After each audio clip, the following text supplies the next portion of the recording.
안녕하세요. 김성길 목사와 함께하는 GTS 말씀 묵상 시간입니다. 오늘은 5번째 주간의 6번째 시간이 되겠습니다.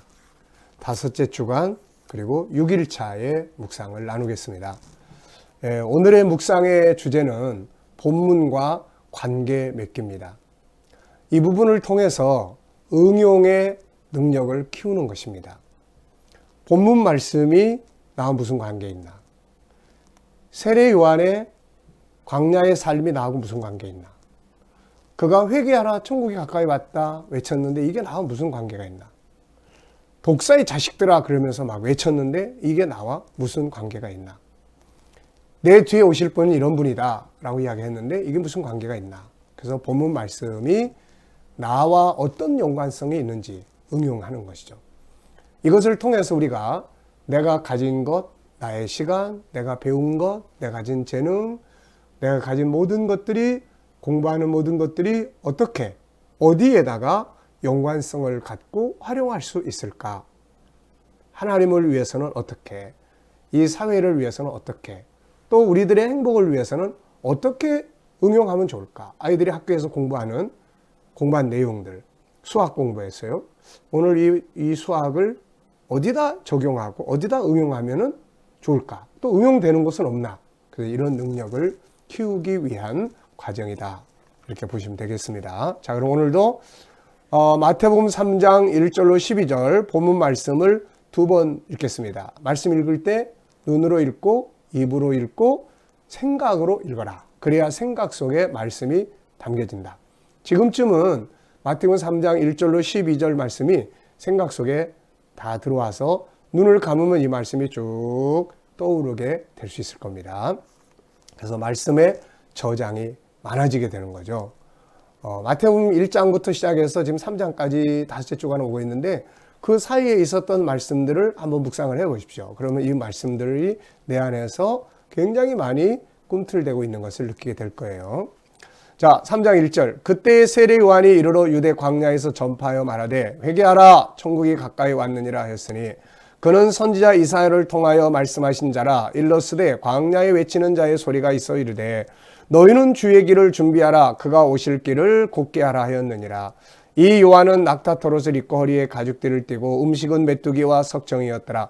이때 예루살렘과 온 유대와 요단강 사방에서 다 그에게 나와 자기들의 죄를 자복하고 요단강에서 그에게 세례를 받더니 요한이 많은 바리새인들과 사두개인들이 세례 베푸는 데로 오는 것을 보고 이르되 독사의 자식들아 누가 너희를 가르쳐 임박한 진노를 피하라 하더냐. 그러므로 회개에 합당한 열매를 맺고 속으로 아브라함이 우리 조상이라고 생각하지 말라.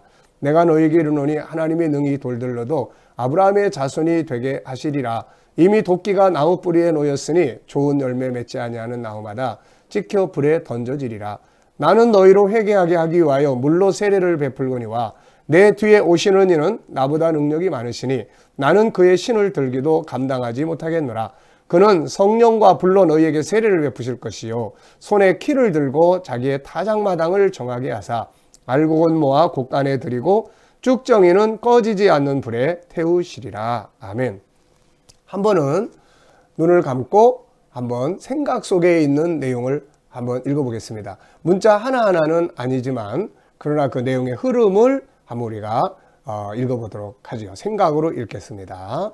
눈을 감고 그때에 세례 요한이 이르러 유다 광야에서 외쳐 가로되 회개하라 천국이 가까이 왔느니라. 이는 선지자 이사야로 하신 말씀을 이루려 함이니 광야에 외치는 자의 소리가 있어 주의 길을 예비하라 주님이 오시는 길을 평탄케 하라 하였느니라. 세례 요한은 약대 털옷을 입고 허리에 가죽띠를 띠고 메뚜기와 석청을 먹었더라. 그때에 예루살렘과 유대와 요단강 부근에서 사람들이 다 나와 자기들의 죄를 자복하고 세례를 받으니 세례 요한이 외쳐 가로되 세례를 받으니라. 그때에 많은 바리새인과 사두개인들이 나오니 세례요한이 그들이 나오는 것을 보고 외치려되 독사의 자식들아, 누가 너희에게 임박한 진노를 피하라 하더냐. 그러므로 회개에 합당한 열매를 맺어라. 그리고 너희 속으로 우리는 아브라함의 자손이라고 하지 말라. 하나님은 이 돌들을 가지고도 아브라함의 자손을 만드실 수 있느니라. 이미 도끼가 나무 뿌리에 놓였으니 너희가 회개에 합당한 열매를 맺지 아니하면은 찍어서 불에 던져지리라. 나는 너희에게 회개케 하기 위해서 물로 세례를 주거니와 내 뒤에 오시는 이는 나보다 능력이 많으시니 나는 그의 신을 들기도 합당치 아니하노라. 그는 성령과 불로 세례를 주시리라. 그는 자기의 타작마당, 그는 키를 들고 자기의 타작마당을 정결케 하셔서 알곡과 쭉정이로 나누어 알곡은 곡간에 들이시고 쭉정이는 불에 태우시리라. 네. 우리가 문자 하나하나는 다 그대로 암송 못하지만 이렇게 전체의 흐름을 이렇게 암송하고 기억하고 묵상한다는 건 엄청난 은혜의 재산이 됩니다. 네. 한번 해보시기 바랍니다. 자, 그러면은 본문과 관계갖기. 첫 번째 질문입니다. 본문의 말씀 속에서 나와 관계된 건 뭔가? 굉장히 많지요. 근데 저도 말씀을 외치는 사람이기 때문에 외치는 자, 광야에 외치는 자의 소리, 네, 세례요한이 외치는 이 부분을 이제 생각을 하게 됩니다. 그리고 주님이 나의 삶 속에 들어오시도록 하기 위해서 내가 과연 준비해야 될 건 뭔가? 그리고 저 역시 회개하라. 그 회개에 합당한 이제 열매를 맺는 이런 부분들은 다 저와 관계가 있는 부분이다. 이렇게 생각을 합니다. 자, 두 번째는 세례요한은 광야에서 천국과 자기 뒤에 오실 예수님을 증거했어요. 자, 질문입니다. 천국과 예수님을 누군가에게 전해본 경험이 있는가? 결과는 어땠으며 당시 마음 어땠는가? 자, 복음을 전해보신 경험들이 아마 있을 겁니다. 길거리에서 전도지 나눠보준 경험도 있을 거고, 개인적으로 이렇게 예수 그리스도를 소개하고 전도해본 경험도 있을 것이고, 또 때로는 하나님의 말씀을 이제 또 구역 식구나 이런 사람들이 이렇게 외치는, 가르치는 역할을 해본 경험도 있을 거예요. 자, 세상 이야기를 많이 하고 나면은 뭔가 즐거운 것 같은데 뒤돌아보면 또 쓸데없는 소리 많이 했네 이런 생각이 들죠. 그런데 복음을 말하고 나면 굉장히 기분이 좋습니다. 말씀을 전하고 나면은 굉장히 내 안에 은혜가 충만해져. 이게 특히 이렇게 복음을 알지 못한, 저는 연세 드신 분들에 대한 전도 활동을 많이 해왔습니다만은 그들이 마지막 세상을 떠나기 전에 어떤 때 그렇게 그런 상태에 있을 때 예수를 전해서 영접했을 때 그때 마음은 정말로 보물을 얻은 것 같은 그런 기쁨이 충만합니다. 그래서 우리 예수 믿는 사람들은 복음 전하는 즐거움, 외치는 자의 가 가질 수 있는 즐거움, 복음을 나눌 수 있는 이런 즐거움을 갖는 것이 굉장히 중요합니다. 자, 지금도 계속하고 있는가? 하지 못하고 있다면 이유는 뭔가? 사실 쉽지 않죠. 전도 활동 계속한다. 쉽지 않은데 그래도 우리가 평생을 이렇게 계속 갈 수 있도록 노력을 해야 할 것입니다. 자, 세 번째 질문입니다. 당시 세례 요한에게 다가가는 사람들은 자기들의 죄를 자복하고 나아갔는데 오늘 나도 하나님 앞에 자복해야 될 죄가 있다면 자복해보자. 자, 자기 마음을 한번 들여다보시면 저도 역시 마찬가지고 회개할 거 많죠. 누굴 막 미워하고 있다든지 또 알면서도 행하지 않고 그냥 스쳐 지나간다든지 좀 지내놓고 보면은 마음이 아플 때가 많이 있죠. 이 시간에 그래도 다만 한 가지라도 자기를 돌아보면서 주님, 난 이거 잘못한 것 같습니다. 그리고 이렇게 한번 해보겠습니다. 라고 고백하는 시간이 되보시기 바랍니다. 네 번째 질문입니다. 이사야 선자는 광야에서 외치는 자의 소리가 주의 길을 준비하라, 그가 오실 길을 곧게 하라고 할 것이라고 예언을 했습니다. 세례 요한에 와서 할 사역을 이사야가 미리 예언한 거죠. 자, 질문입니다. 주님께서 내 안에 내 삶에 오시도록 하기 위해 뭘 준비해야 한다고 생각하는가? 오늘이 6째 날입니다. 월요일부터 하신 분들은 이제 오늘 토요일이에요. 그리고 내일이 이제 주일이 됩니다. 그러면 이제 내일 주님 앞에 와서 은혜를 받아야 되는데 주님이 내 안에 오실 수 있도록, 우리 예배에 오실 수 있도록 우리가 뭘 준비를 해야 될까요? 일단 기도로 준비하고 또 뭐 우리가 주님 앞에 정성을 준비하고 이런 거 굉장히 많죠.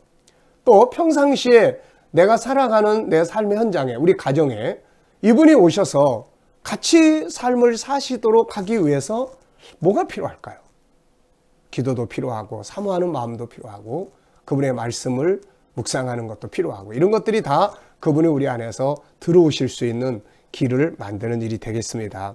그분이 내 안에 오셔서 일하시면 어떤 일이 일어날까? 굉장한 일들이 일어나죠. 그분이 내 안에서 역사하시면 엄청난 일들이 일어납니다.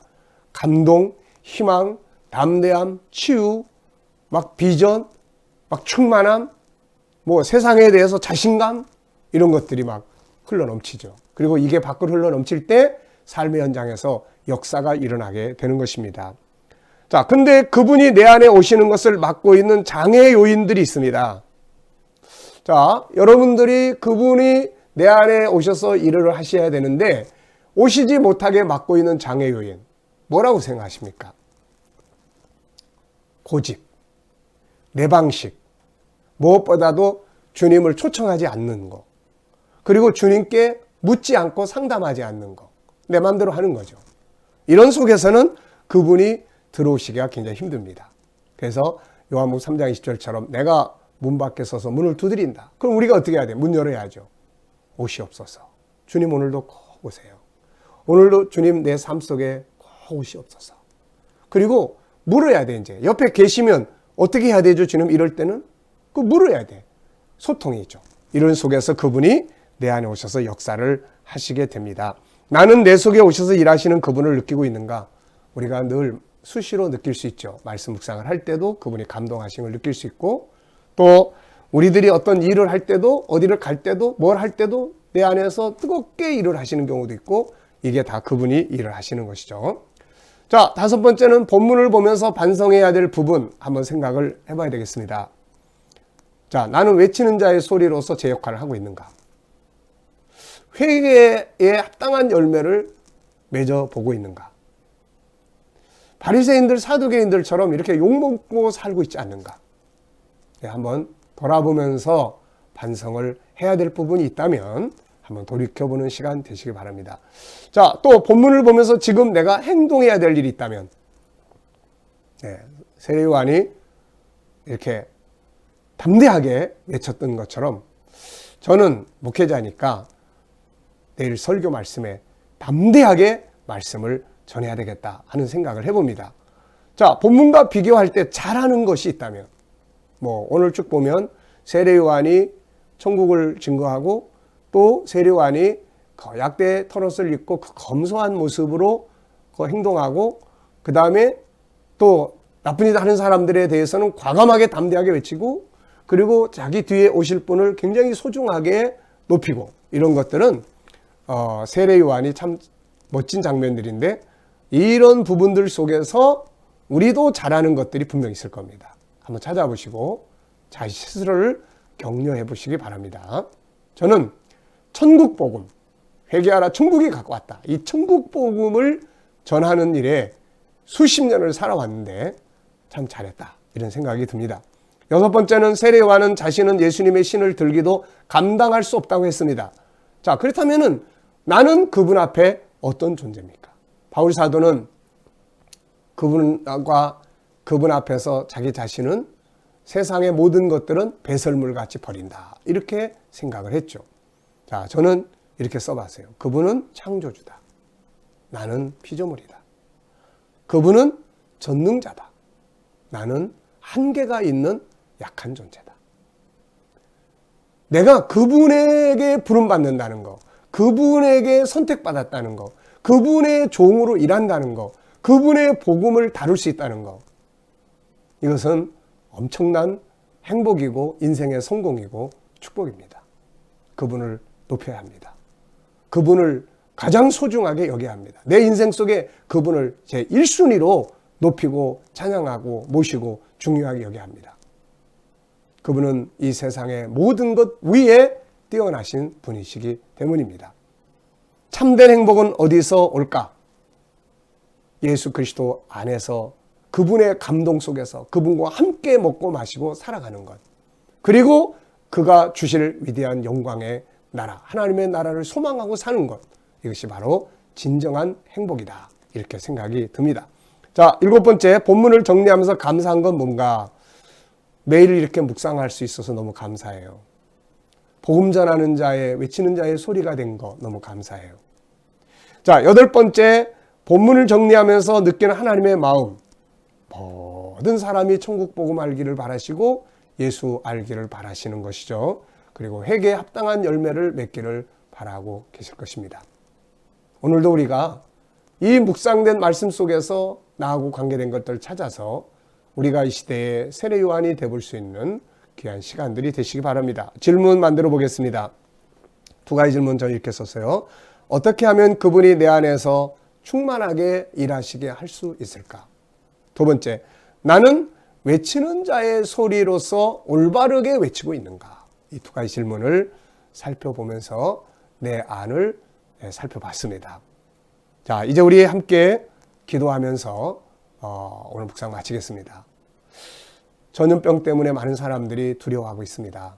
그러나 항상 강조하는 것이지만 세상은 항상 이런 질병도 있고 전쟁도 있고 기근도 있고 어려운 일들이 항상 많이 있습니다. 이런 속에서 우리가 할 수 있는 일은 2가지입니다. 하나는 내가 할 일들은 성실하게 하고, 2번째는 언약의 말씀, 솔로몬이 이야기한 하나님과 맺은 언약의 말씀. 전염병이 돌 때 이 성전에 와서 엎드려서 기도하면, 회개하고 기도하면 하나님이 이것들을 물리쳐 주신다는 이 약속의 말씀 믿고 우리가 하나님 앞에 열심히 기도해서 이 모든 것들을 다 이길 수 있는 그런 능력의 성도들이 다 되어야 할 줄 믿습니다. 머리털 하나 상하지 않도록 하나님의 보호하심이 함께 하시기를 진심으로 바랍니다. 자, 기도하겠습니다. 주님 감사합니다. 세례 요한이 가졌던 이 모습들, 외치는 자의 소리, 그리고 그 검소했던 모습들, 강하고 담대하게 외쳤던 모습들, 주님을 가장 중요하게 높였던 주님의 길을 준비했던 이런 모습들, 오늘 우리의 삶이 되게 하여 주시옵소서. 질병으로 인해서 수많은 사람들이 또 고통을 받고 있습니다. 하나님, 먼저 중국에서 이 일이 일어났는데 중국의 지도자들이 이 기회를 통해서 하나님을 아는 기회가 되게 해주시고 그 땅에서 이 질병이 속히 잠잠해질 수 있도록 하나님 통치하여 주옵소서. 그리고 우리나라에 이 질병들이 자꾸 늘어가고 있는데 하나님 통치하셔서 이 질병들이 이제 소멸되도록 하나님 역사해 주시옵시고, 또 우리 모든 성도들의 삶의 현장마다 주님 통치하여 주셔서 머리털 하나, 머리카락 하나 상하지 않도록 지키시고 보호하여 주시옵소서. 믿지 않는 우리 자녀들, 친척들, 이웃들 다 돌아오게 하여 주시고, 이 시대의 나라의 지도자들 바른 판단력 가지고 나라를 잘 이끌어가도록 은혜 베풀어 주옵소서. 세계 곳곳에 있는 선교사님들, 특히 중국에 있는 또 주의 종들 하나님 붙들어 주시고 안전하게 지켜 주시옵소서. 북한 땅의 성도들 믿음 잘 지키도록 하나님 역사해 주시옵소서. 아버지, 오늘도 이 말씀과 함께 묵상과 함께 살아가는 성도들의 삶의 현장이 복되게 하여 주시옵소서. 감사합니다. 예수님의 이름으로 기도드리옵나이다. 아멘.